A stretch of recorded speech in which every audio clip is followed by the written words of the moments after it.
Oujaarsaand het ons gesels oor buitebeheer gebede. Dis gebede wat ons gewoonlik bid wanneer omstandighede totaal uit mekaar uitgeval het. Dan roep ons die Here aan, en ek het die voorbeeld gebruik van een van my jeugleiers, De Wet, wat jare terug in 'n motorfietsongeluk was, en ek onthou sy ma en almal buite beheer uitgeroep het na die Here. En ek het jou gevra om hierdie jaar te besluit om ten alle tye, kom ons sê een keer 'n week, een keer 'n maand, ek weet nie hoeveel keer nie, besluit vir jouself, maar regtig ernstig te bid. As jy weet jy moet 8 uur by die werk wees, moenie besluit om dit op 'n maandag te doen nie. Doen dit dan op 'n ander dag, doen dit dan op 'n aand. Maar maak net tyd om regtig ernstig te bid, en ek het die voorbeeld gebruik van Prof Burger, vandat ek hom ken, toe hy nog nie eers kleinkinders gehad nie, dan het hy in sy studeerkamer gesit, en dan sit hy 'n foto van sy vrou en van elke kind neer, en dan kyk hy en hy druk so op elke foto, en hy sê, Here, en hy kom bid vir elkeen.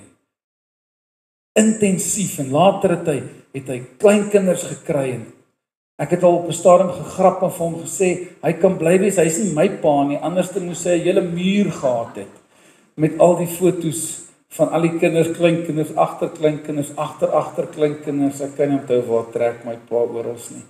Maar dit is so belangrik om die Here aan te roep. Stilte tyd is reg, lees Bybel en bid en praat met die Here, ek praat met die Here in die kar en op verskillende maniere, maar ek wil jou vra, daar moet 'n oomblik wees, wat jy regtig, ek wil amper sê ernstig, die Here vasgroep. Jesus kom in Getsemane en die engel het aan hom verskyn nadat hy bekommerd was en vir die Here gevra het om die beker by hom te laat verbygaan. En die Bybel sê, nadat die engel by hom was, het hy met meer ywer die Here aangeroep. So ons elkeen dink ek kan met meer ywer die Here aanroep. Maar dan, as jy nou die Here aangeroep het en jy het nou so gebid vir almal in jou gesin en jou vriende in die dorp en die skool en hospitaal en ouetehuis en almal, want is elkeen van ons se verantwoordelikheid, of jy iemand in die skool het, of in die tehuis het, of nie, in die polisie, in die munisipaliteit, dit maak nie saak nie. Ek wil amper vanmôre vir jou sê, as jy wil kla oor iets of iemand, moet jy eers bid vir hulle. En dis wat pastoor Jolan my geleer het. Ek het eendag my mond uitgespoel oor iemand, en toe stop hy my later en sê, jy het nou so lank gekla oor hom, nou gaan jy bid vir hom, en vra vir Belinda, sy was by. Dit was een van die moeilikste gebede, maar dit het my gehelp om minder my mond uit te spoel oor ander mense. So as jy wil iets sê van iemand, kom ons bid net eers en dan sê ons iets. Maar as jy dit nou klaar gedoen het, wat dan? En dis waar ons vanoggend kom. Ek wil dit amper stap 2 noem. Die eerste een was buite beheer gebede. Die tweede een is buite beheer denke. Denke. Ek weet nie van jou nie, maar die moeilikste ding vir my amper as kind van God is om reg te dink en reg te sien. Om te sien soos wat God wil hê ek moet sien. Om 'n mens te sien, my kinders te sien, my alles te sien soos wat God wil hê ek moet dit sien. Want God sien 'n ander prentjie van jou. Ons dink dalk God sien net alles wat jy verkeerd doen, en nee. Hy weet daarvan. Maar ek wil vanmôre vir jou sê, wanneer God na jou en na my kyk, dan glo ek, dis wat die woord vir my sê, hy sien wie jy kan wees. Ek hoop dat jy nou en dan ook na jou kinders kyk en sien wie hulle kan wees. Ek onthou die 1 of 2 keer in my lewe wat ek pak gekry het my pa gesê, dis omdat ek weet jy kan dit reg doen. Jy kan. En ek wil vanmôre vir jou iets leer wat iemand my geleer het en ek het besef, Dion, dis waar een van jou grootste oorwinnings gekom het. My vraag aan jou vandag is, wat sien jy as jy na jouself kyk? Wat sien jy? Wie sien jy? As jy 'n bietjie stil sit, ons praat nie eens van staan nie, ons praat van sit, en jy kyk vir jouself in 'n groot spieël. Wie sien jy? sien jy, soos Melanie Steenkamp gesien het, is the face that I see in the mirror, the one I want others to see. Ons het al baie gepraat oor meeste van ons kyk in die spieël en jy sien 'n totale ander prentjie as wat ander mense sien. Hulle sien iemand wat lag en ja, nee, goed en maar ek wil amper sê, jy moet amper elke dag jou kussingsloop was, want jy huil om elke dag pap man. Omdat jy moedeloos is, omdat jy voel jy het geval. Daar's 'n paar dae in my lewe wat ek nooit sal vergeet nie. En ek weet nie hoe ons daarop gekom het nie. Ek en my pa het 'n gewoonte gehad om een keer 'n jaar alleen vir so 3 tot 4 dae by Bloemhofdam te gaan sit. En een van die eerste kere, ek kan nie onthou watter keer dit was nie, maar ek weet ek het nog 'n DVD gemaak van daai tyd, jy om dit te onthou. Toe sit ons so stil. En hier uit die blou tyd, die agter sê my pa vir my, hy's jammer as hy my teleurgestel het. Nou vir julle wat my pa ken, hy het maar 'n klein hart. En nou dink ek vir myself, het ek nou iets verkeerd gedoen? Het hy nou na my gekyk en gedink, hoe maak ek dalk droog en toe nou sleg gevoel omdat hy iets, hoe het hy daarop gekom? En hy sê nie, hy wil maar net vir my sê. Ek sê pa, die beste wat jy kon doen is om my te leer van die Here. Verder kan jy net aanhou bid vir my. Die Here sal sy werk doen. Toe sit hy verder in Bybelstudie of Bybel lees net daar buite. Nou sit ek met hierdie lot gedagtes en hy sit in Bybel lees. Jy moet my nou volg vandag. Die volgende oomblik begin die een visstok hardloop. En ek spring op en hy kyk net vir die Bybel. Hy lees Bybel. Nou om Andre en 'n paar ouens stel saam my pa gaan visvang. Dis nie my pa. As jy nie vinnig genoeg gesien, dan gryp hy jou visstok. En terwyl ek besig is, gaan 'n tweede ene. En ek kyk naderhand om en hy sit. Hy lees Bybel. En vra vir hom, 'n derde een gaan naderhand. En in daai oomblik het hy nou intussen tyd klaar Bybel gelees en hy begin bid. Nou dink ek vir myself, nee, dit maak nie sin nie. Maar hy is so gefokus op die Here dat dit nie saak maak. Toe haal ons nou maar al die visstokke uit en maak eers ontbyt saam. En daai dag het ek iets geleer.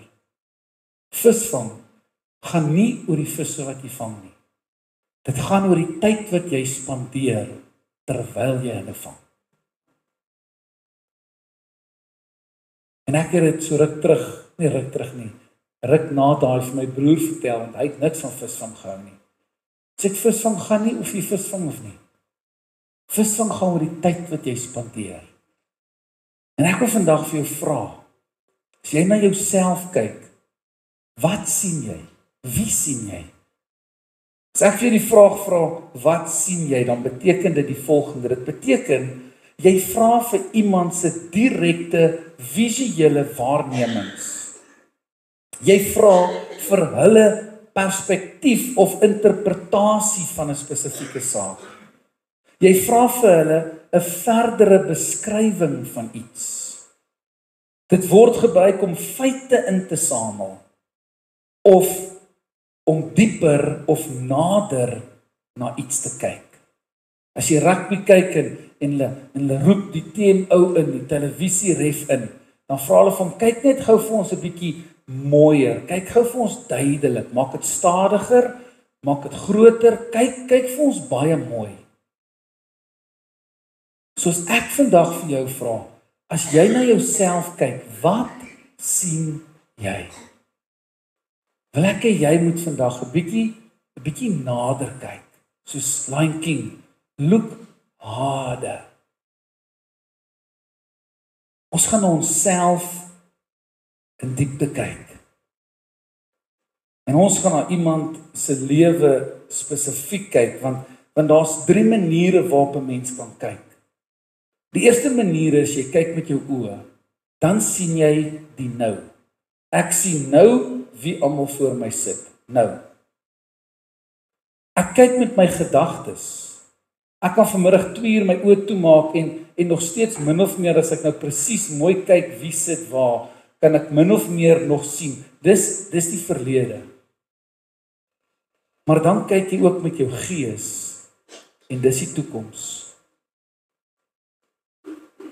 En ek wil vanmôre 2 geleenthede uit Dawid se lewe vir u gebruik. 2 geleenthede waar Dawid op al 3 van hierdie maniere gekyk het, op die nou, op die verlede en op die toekoms. Die eerste een waarna ek wil hê ons moet kyk is toe Dawid voor die reus gekom het. Dawid kom, ek gaan nie die hele storie lees of vertel nie, maar Dawid se pa stuur hom om kos te vat vir sy broers en hy kom daar aan en hy sien almal van hulle lyk so bang en daar's iets aan die gebeur en hy vra vir hulle wat gaan aan? Wie's die man wat so hier ons uitdaag? Goliat staan daar en hy daag hulle dag na dag uit. Hy tart hulle. Hy maak 'n bespotting van hulle God en Dawid besluit, nee man, ek sal die man vat. En die koning wil vir hom sy toerusting en sy, wat noem hulle dit, wapenrusting en sy alles gee en hy sê, nee, ek is nie gemaklik hiermee nie. Laat ek gaan waarmee ek bekend is. En Dawid sien op 3 maniere. Dawid sien nou. Hier staan die reus nou voor my. Hy's nou besig om my lewende God uit te tart. Hy's nou besig om vrees in ons hele volk op te lewer. Maar Dawid sien ook in sy gedagtes in die verlede. Want Dawid sien in sy gedagtes hoe God hom gehelp het om die beer en die leeu en alles te verslaan. En Dawid sien ook in die toekoms, want Dawid sê, vandag gaan die Here jou in my hande oorgee. Dawid sien nou. Hy sien wat God gedoen het. En hy sien in die toekoms dat God gaan oorwin. Hy sê vandag gee God my en jou in my hande oor. En hy kap Goliat se kop met sy eie swaard af. Maar dan 'n bietjie later word Dawid koning. En nou sien hy 'n bietjie meer geestelik, wil ek amper sê. God stuur die profeet Nathan na Dawid toe om hom te konfronteer oor sy verhouding met Batseba en die moord op haar man. Jy kan daar lees in 2 Samuel hoofstuk 11 en 12. En Nathan kom by Daniël en hy sê vir hom, die Here het my na jou toe gestuur. Wat is dit met die vrou en die man? En die hele verhaal is daar. En Dawid sien weer, in Psalm 51 skryf hy dit, maar hy sien weer op 3 maniere. Die eerste manier hoe hy sien is nou. Hierdie is die profeet van God, Nathan. Ek is skuldig.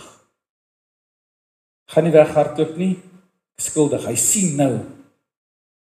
Hy sien in die verlede. Hy begin terugdink aan wat God al alles vir hom gedoen het. Die oorwinnings wat hy al behaal het.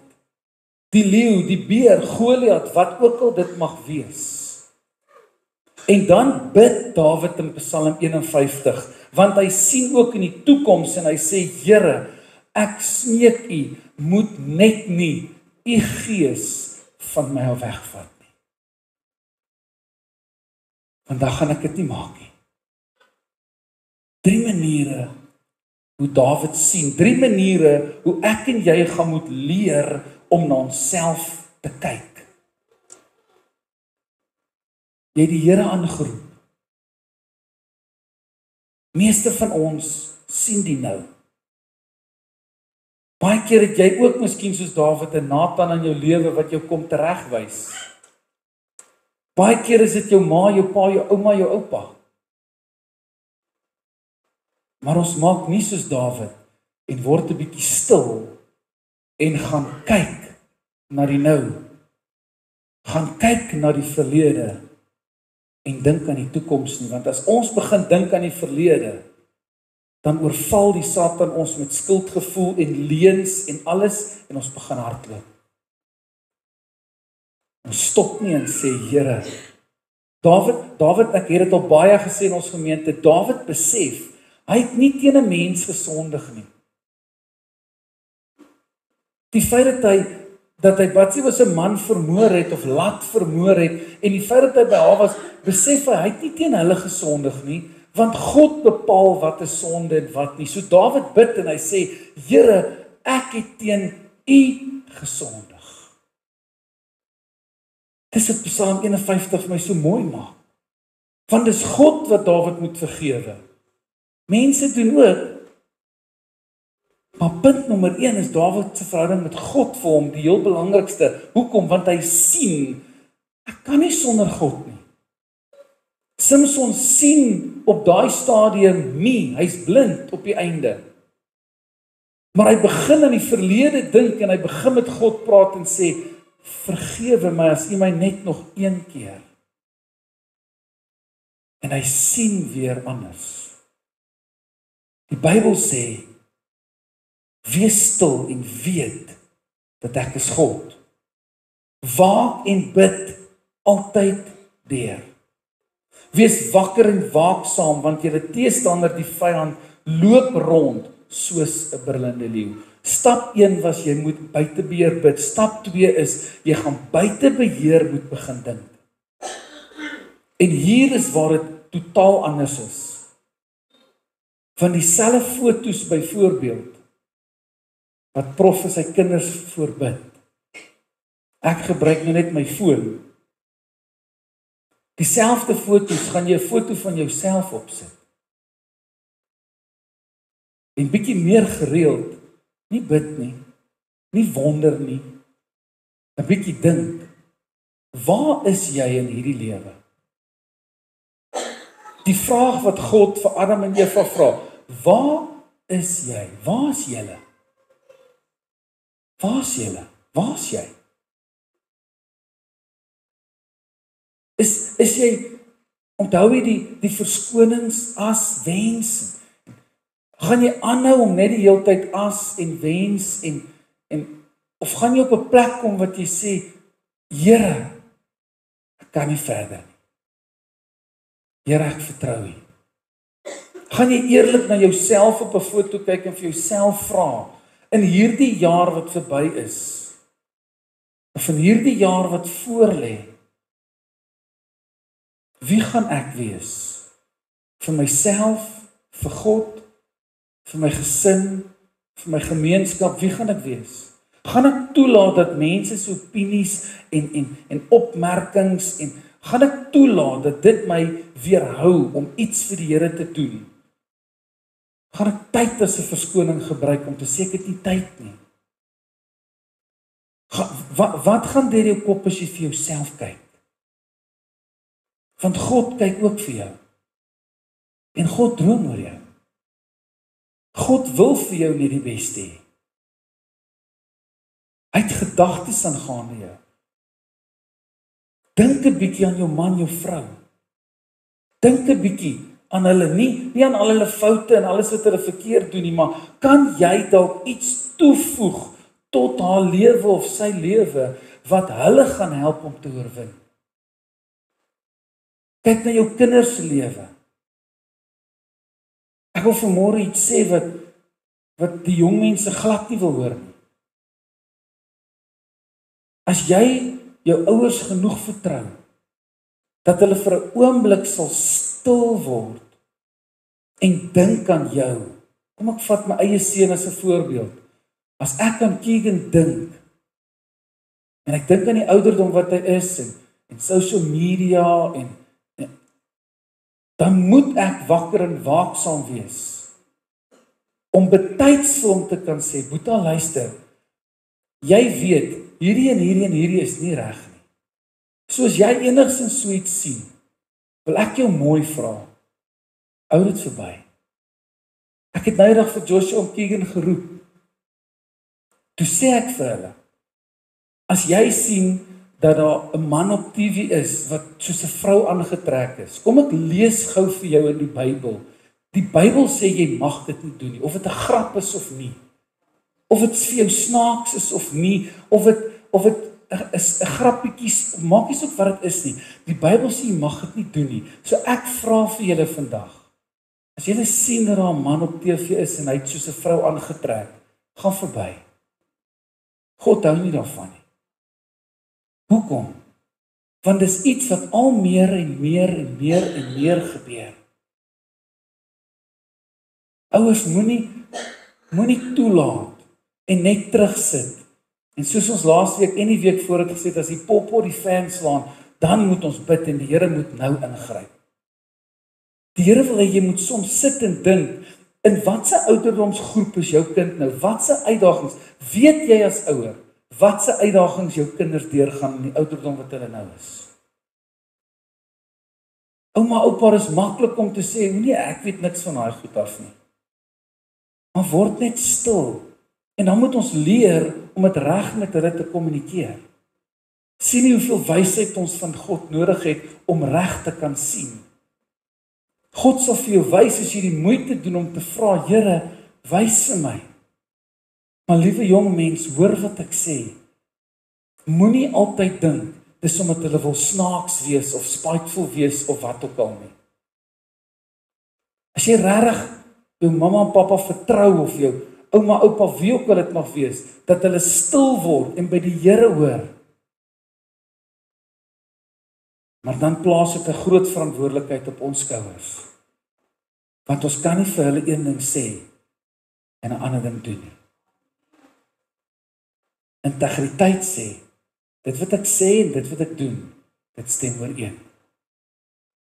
En baie ouers, ek myself, het op 'n tydjie stil gebly oor iets omdat ek self skuldig is. Vandag is die eerste Sondag van 2026. Ek lees graag vir Jeremia 1 vers 4 tot vers 15, en ek gaan dit uit die Nuwe Lewende Vertaling lees. Hy sê, die Here het na my 'n boodskap gegee. Hy het gesê, ek ken jou nog voordat jy gevorm is in jou moeder skoot, in die skoot van jou moeder. Voor jou geboorte het ek jou al gekies en aangestel om namens my, dis die Here wat hier praat, te praat met die nasies van die wêreld. Ek het geantwoord, dis nou Jeremia, nee, oppermagtige Here, ek kan nie goed praat nie, en ek is te jonk. Maar die Here het geantwoord en gesê, moenie sê, jy is te jonk nie. Gaan na die mense waarheen ek jou stuur en gee my boodskap vir hulle. Jy moet ook nie bang wees vir hulle nie. Ek sal by jou wees en ek sal jou beskerm. Ek is die Here wat so sê. Vir elke jong mens wil ek sê, ja, jy gaan gespot word, jy gaan geterg word, jy gaan uitgestoot word, jy gaan eenkant gesit word. Jy gaan miskien soos ek 1 of 2 keer my tas uit 'n asblik moet gaan uithaal en dan het hulle jou goed genoem soos Dominietjie en allerlei byname. Dit gaan gebeur. En hier kom God en hy sê vir Jeremia, moenie bang wees vir hulle nie. Ek is die Here, ek gee jou die opdrag. Ek vra jou wees gehoorsaam aan my. Ek vra jou wees lief vir my. Vers 9. Toe die Here sy hand uitgesteek en my mond aangeraak en hy het vir my gesê, ek het my woorde in jou mond gesit. Ek stel jou vandag oor die nasies en regerings om sommige te ontwortel en plat te slaan, om ander op te bou en nuut te vestig. So jy mag dalk hoe jonk wees vandag, jy mag dalk hoe oud wees. Besef vandag, sien vandag, dat is God wat jou in daai posisie plaas. Nie jy nie. Vers 11, die Here het vir my gesê, wat sien jy, Jeremia? Ek antwoord, ek sien 'n amandeltakkie. En die Here het vir my gesê, ja, dit is 'n amandeltakkie. En dit beteken, dat ek oplet en gereed staan om te doen wat ek gedreig het om te doen. Die ander vertaling sê, wat ek begeer het om te doen. Een van die ander vertaling sê, wat ek reg staan om te doen. God sê, ek staan reg om dinge te doen wat ek in my woord gesê te gaan doen. Jeremia, sal jy vir my luister, want ek staan reg om dit te doen, maar ek wil jou gebruik. Jeremia, sien jy dit? Vers 13, die Here het weer met my gepraat en gevra, wat sien jy? Ek het geantwoord, ek sien 'n kokende pot wat uitloop en wat uit die noorde oorval hiernatoe. Toe sê die Here vir my, uit die noorde sal dodelike gevaar kom oor almal wat in Juda woon. Ek laat die mense van al die koninkryke in die noorde na Jerusalem kom, sê die Here. Hulle sal hulle trone kom neersit by die ingang van die hekke. Hulle sal Jerusalem se mure aanval en al die ander dorpe en alhoewel ek daai laaste 2 verse bygesit het is, die heeltyd deur praat God so mooi. Ek is met jou, moenie bang wees nie. En dan skielik sê hy, maar hulle gaan daar gaan uitdagings wees. Alles gaan nie altyd net mooi wees nie. Weet jy hoeveel verse is daar in die Bybel wat ons waarsku dat daar uitdagings gaan kom, dat daar versoekinge gaan kom, dat daar moeilike tye gaan kom? Maak nie saak hoe lief jy vir die Here is nie, maar weet jy hoeveel keer sê hy, moenie bang wees nie. Weet jy hoeveel keer sê hy, ek is met jou? Weet jy hoeveel keer sê hy, op sang en skerpe joene sal julle trap? Weet jy hoeveel keer sê hy, met Christus in my is ek tot alles in staat? Wat sien jy? Hoe lyk jy vir jouself? Want op die einde van die dag, maak dit nie saak hoe ander jou sien nie, maar hoe jy jouself sien. Want dis wat God sien. As jy stil word en na jouself kyk, en jy begin skuldig en sleg voel, dan wil ek jou vandag vra, sien dit as 'n aanmoediging, moenie weghardloop nie. Maak soos Dawid en begin met die Here praat, want dis wat hy ook sien. Hy kom uitdruklik toe hulle Dawid moes gaan aanstel het, kom die eerste broer in, hierdie massiewe, groot, fris en sterk en mooi ou. En die koning dink, dit moet verseker hierdie een wees. Kyk, hy is dan net die man. En die Here sê, nee, ek kyk nie soos die mens kyk nie. Die mens kyk na wat voor oë is. Die mens sien wat hulle kan sien. Ek kyk na wat in jou hart is. Hierdie is nie die een nie. Dink 'n bietjie en wees baie eerlik met jouself. Sou dinge in jou lewe nie dalk baie anders te gewees het as jy soms meer tyd aan dink spandeer het, in plaas van om net te reageer nie? Sou dinge miskien nie al lankal anders gelyk het as jy soos Dawid die woord toe Nathan by hom kom aanvaar het en iets daartrent gedoen het, in plaas van om iemand af te jaag, weg te jaag en te probeer wegkruip nie? Ek is oortuig daarvan as ek na my eie lewe kyk. Ek was al in baie gevegte gewees wat ek nie veronderstel was om te gewees het nie. Omdat ek nie gedink het en mooi gekyk het nie. Ek was al in gevegte in my lewe wat ek teruggestaan het en gesê, Here, maar hoekom? En dan besef ek, miskien is dit omdat ek uit my eie uit opgetree het en nie net 'n bietjie gedink het nie. Miskien is dit omdat ek gevoel het, maar ek het die reg om dit te sê. Hoeveel gevegte was jy aan? Hoeveel gevegte gaan daar nog wees, waarin jy gaan ingaan, wat jy nie veronderstel is om te wees nie? Miskien was jy nie in 'n fisiese geveg nie, maar in jou gedagtes. God se gees werk 100%, net soos ons GPS'e. Nou deesdae is hy so fancy, hy kan vir jou sê as daar 'n pothol in die gat in die pad is, 'n gat in die pad is. Toe ek en Belinda die laaste keer in die Kaap gery het, dan sê hy so elke 20 km vir jou, pas op, daar's iets in die pad en dan sê hy mooi reggemaak al eintlik. Weet jy hoeveel keer het God al vir jou gesê, pas op, vat 'n ander pad, moenie soontoe gaan nie, bly weg daar, gaan hierso. Nee, kom ons gaan kyk. Kom ons traai net een keer. Wat weet my pa?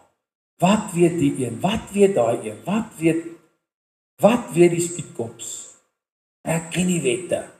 As hy nie sy naam plaatjie op het nie, dan kan hy my nie 'n kaartjie skryf nie. Met Met ander woorde, ek kan ry en maak soos ek wil as hy net nie sy naamplaatjie op het nie. Ons doen en sê dinge wat ons in gevegte beland wat jy nie moet wees nie. Ek gaan weer sê, die eerste een is bid buite beheer. Bid en vertrou die Here. Maar kind van God, ons gaan moet leer om te begin dink. Ons gaan moet leer om te begin stil word en te sien, wat probeer God vir my sê, voordat ek of my kind in die moeilikheid is. Voordat die ongeluk plaasgevind het. Voordat ek daar kom, waar ek nou omdraai en sê, maar waar was die Here? En die Here sê, ek was die heeltyd met jou. As jy net vir my wou luister, as jy net 'n oomblik wou stil word, jou oë sluit en net toelaat, dat as jy aan jou kind dink, as jy aan Keegan dink, dat jy sal sien wat ek sien. As jy aan Joshua dink, as jy aan Janika dink, as jy aan jou ma dink, as jy aan jou lidma dink, ek sluit af. Jy weet daar's plekke in jou lewe waar jy nie moet kom nie. Die Here hoef jou nie eens te oortuig nie. Jy weet jy moet net nie daar kom nie. As die oorlog van God afkom, hoor baie mooi, as daar wel 'n oorlog op jou pad kom wat van God afkom, 1 Korintiërs 10 vers 13, onthou, die versoekings wat oor julle pad kom, is nie uniek nie. Ander ondervind dit ook. God is getrou. Hy sal keer dat die versoeking te sterk is vir julle. Midde in die versoeking sal hy vir 'n uitweg sorg, sodat julle dit kan verduur.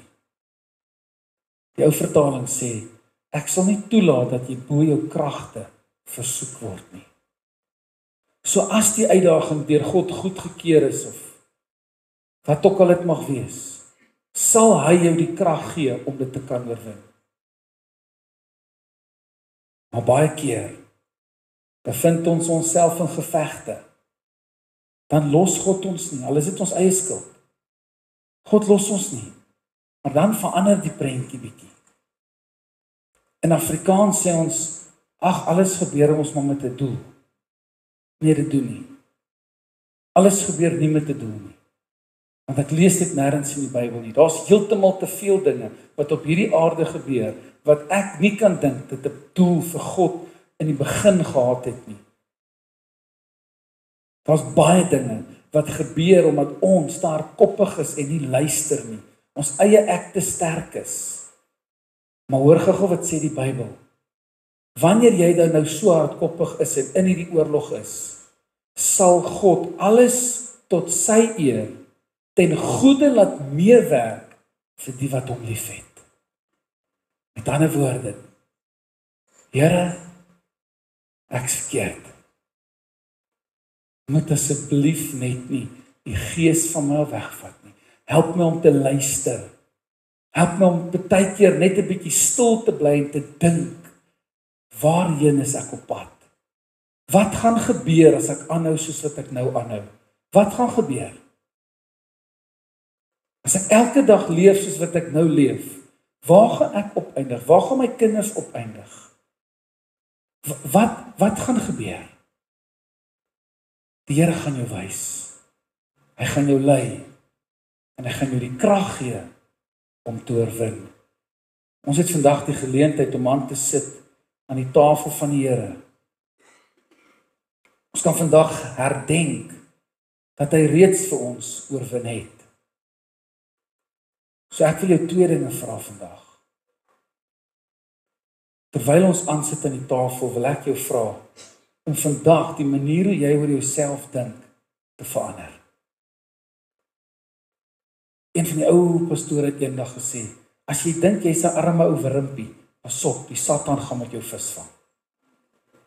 Jy's nie 'n arme ou wurmpie nie. God sê jy's die kop en nie die stert nie. God sê jy is meer as oorwinnaar, omdat hy reeds oorwin het. So ek wil jou vandag vra, jy gaan 'n besluit moet neem om anders na jouself te kyk. Jy gaan dit moet besluit om na jouself te kyk soos wat God na jou kyk. Jy het vandag nodig om te glo dat God 'n plan met jou lewe het. En tweedens wil ek jou vra om vir 'n oomblik stil te word en te dink, wat wil God met my doen? So jy gaan 'n besluit vandag moet neem. Jou kop optel en die Here vertrou. En tweedens jouself vra, wat wil God met my doen? Kom ons sluit die oë. Here, ek weet met alle erns in my, dat wanneer U na ons kyk, sien U nie wie ons sien nie. Wanneer U na Dion kyk, dan het U groot planne en drome. Die woord sê groter as wat ons kan bid of dink. En as ek na my eie lewe na die nou kyk, Here, dan besef ek, daar's baie groot dinge wat voor lê. As ek na die verlede kyk, Here, dan staan ek verstom oor die goedheid van die Here. As ek kyk wat in 10 en 'n half jaar saam met elke een van ons lidmate en leierskap en almal gedoen het, Here, dan staan ons elkeen verstom. Maar Here, as ek na die toekoms kyk, dan sien ek dat die oes is ryp. Help ons dan om ware arbeiders te wees. Help ons dan om die siele in te bring, Here. Help ons dan om vir 'n verlore gaande wêreld 'n voorbeeld te wees. Here, help ons om vir die jong mense in ons dorp te wys. As jy maar net met passie en ywer die Here sal ken, jou hele lewe sal verander. Jou hele lewe. Die lewe is nie 'n straf nie. Dis 'n leen van die vyand. Die lewe is 'n geskenk uit die hand van God. Iets waaroor jy eintlik opgewonde moet wees om te weet, hy het 'n plan vir jou lewe. Jy, elke een, jy kan direk vir God werk. Elke een. Here, maak ook op bid dat ons sal ophou om meer te kyk op onsself, om onsself te bejammer. Die woord sê tog, moenie meer van jouself dink as wat jy veronderstel is nie. Maar hy moedig ons soveel keer aan om te sê, wees sterk en volmoed. Laat toe dat die Gees van God deur jou werk. Laat toe dat jou gedagtes luister na die stem van die Here en sien wat God wil hê jy moet sien. Kom verander ons, Here. Ek wil nie nog 'n jaar net dieselfde deurgaan. Ek wil nie. Ek wil nie dat ons gemeente net nog 'n jaar moet deurgaan. Here, ons het herlewing nodig. Ons het nodig dat die siele wen en hulle totaal omdop. Ek bid dat die gesinne sal kom red, Here. Ek bid dat die siekes sal kom gesond maak. Ek bid dat U ons sal kom vrymaak uit watter gevangenis dit ook al mag wees van ons lewens. Ek bid dat die mense van depressie sal bevry, Here. Ek bid in die naam van Jesus dat U generasies sal kom verander, omdat iemand besluit het tot hiertoe en nie verder nie. Ek bid dat mense hulle roepinge en hulle passies sal kom optel vir die koninkryk van God. Ons eer U. Dankie vir die tafel van die Here. Jesus, dankie dat U vir ons kom sterf het. Dankie dat U die oorwinning behaal het. Dankie dat U die oorwinning aangekondig het nog voor die grafsteen weggerol is. Ons sal oorwin deur die bloed van die lam en die woord van sy getuienis. In Jesus naam.